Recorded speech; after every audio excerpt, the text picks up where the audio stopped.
Everyone, back again, this time with Canva. It has a new app, and this app has the power to change the setting of your product. Whether it is a perfume, a car, piece of furniture, whatever you like. Let's do it. Let's start.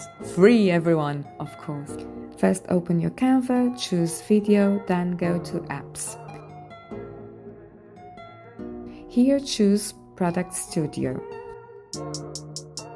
Then it's very easy. Just upload the photo you want to change the setting, describe your setting, and hit generate. That's it.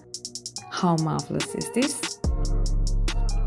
As always, if you liked it, do like, subscribe, hit that notification button so that I can keep on bringing you the best free AI tools for you and your projects.